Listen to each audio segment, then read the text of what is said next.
लोग कहते हैं कि करबला में हजरत इमाम हुसैन की मदद के लिए कोई नहीं आया, लेकिन सच तो ये है कि उस दिन जमीन और आसमान की हर ताकत उनकी एक आवाज पर लड़ने के लिए तैयार थी।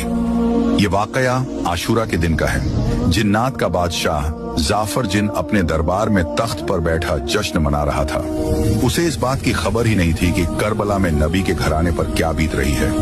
तभी अचानक उसके तख्त के नीचे से 2 जिन रोते हुए और मातम करते हुए गुजरे। जाफर ने उन्हें रोका और पूछा, अरे आज तो खुशी का दिन है, तुम लोग क्यों रो रहे हो? उन जिन्नात ने रोते हुए जवाब दिया, ऐ बादशाह, आपको खबर नहीं, अभी हमारा गुजर यानी करबला की जमीन से हुआ। वहां हमने देखा कि रसूल अल्लाह के प्यारे नवासे हुसैन इब्ने अली खून में लथपथ हैं। उन पर तीरों की बारिश हो रही है और वो सजदे में हैं। ये सुनते ही जाफर जिनके पैरों तले से जमीन खिसक गई। उसने फौरन जश्न को रोका, सर से ताज उतार फेंका और जंगी लिबास पहन लिया। उसने अपनी तलवार निकाली और जिन्नात के एक बड़े लश्कर को लेकर हवा से भी तेज रफ्तार में करबला की तरफ दौड़ा। जाफर कहता है, जब मैं करबला की फिजाओं में पहुंचा तो मैंने एक अजीब मंजर देखा। वहां सिर्फ यजीदी फौज नहीं थी, बल्कि आसमान से लेकर जमीन तक फरिश्ते, अंबिया और जिन्नात की कतारें खड़ी थीं।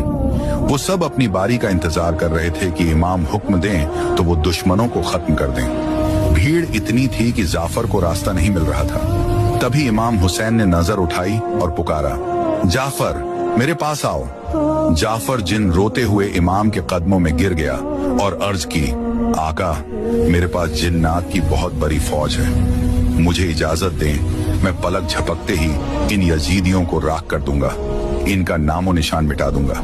मगर इमाम हुसैन ने बड़े ही सुकून से फरमाया, नहीं जाफर, रुक जाओ, अगर मैं चाहूं तो एक इशारे में दुनिया पलट दूं, लेकिन मैं अपने नाना के दीन को बचाने के लिए और अपने रब की रजा के लिए ये सब्र कर रहा हूं। मुझे अपने अल्लाह की मर्जी प्यारी है। तो दोस्तों याद रखना, करबला में इमाम हुसैन बेबस नहीं थे। कायनात की हर ताकत उनके हाथ में थी, लेकिन उन्होंने तलवार नहीं उठाई ताकि इस्लाम जिंदा रहे। करबला का यह मंजर बताता है कि जीत हथियार की नहीं बल्कि सब्र की होती है।